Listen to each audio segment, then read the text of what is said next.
every possible thing that could go wrong is going wrong. But I'm just gonna start. It looks like I'm live, so let's go and talk about distractions because they are everywhere.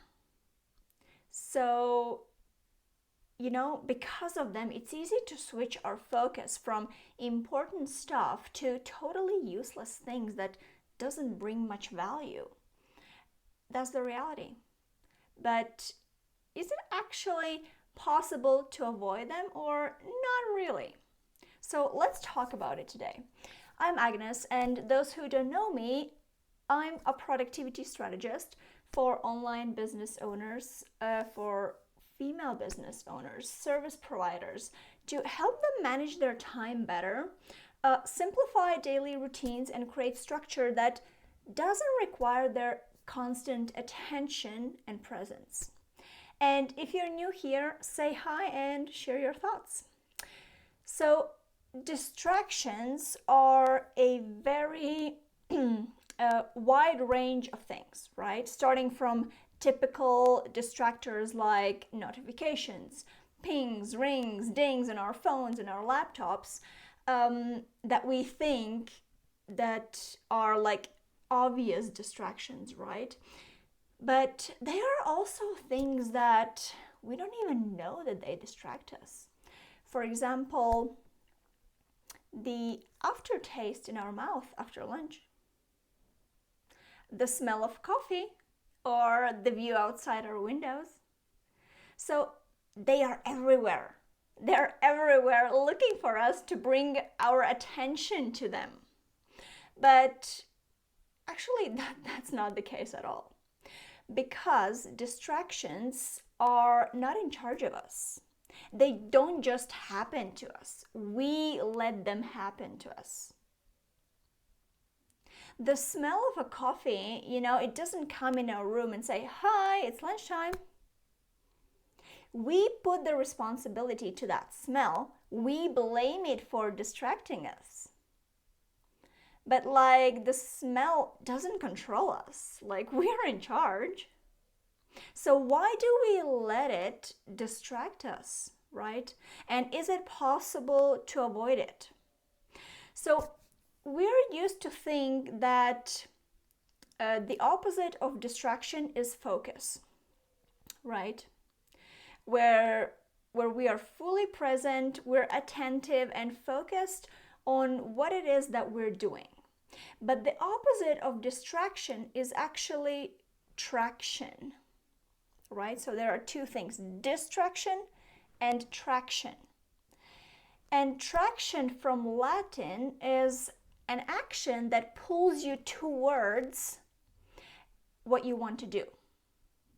So distractions are actions that pull you away from what you want to do, right?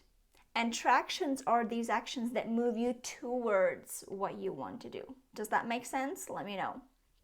So any action can be either a distraction or traction, right? Depending on what you intend to do with your time. So this is where the intention comes in. Because, there's nothing wrong with scrolling through Facebook feed, watching YouTube, scrolling through pretty Instagram photos, if that's what you were planning to do, if that's what you intend to do. Does that make sense? It's when you do things unintentionally that gets you in trouble, right? So when we get pulled away from what we need to do to avoid this discomfort, to avoid that hard work or that pressure dealing with a specific task, this is distraction. It's when we really allow ourselves to get distracted. Because remember, we're in charge, right? So we allow ourselves to get distracted. It's when we're not in charge of our time. Because it's more enjoyable to look outside the window and, daydream about the afternoon plans instead of filling your tax declaration or writing out a job description for your assistant. right? So if I'm asking if it's possible to avoid distractions, yes, absolutely. But you don't want to do it.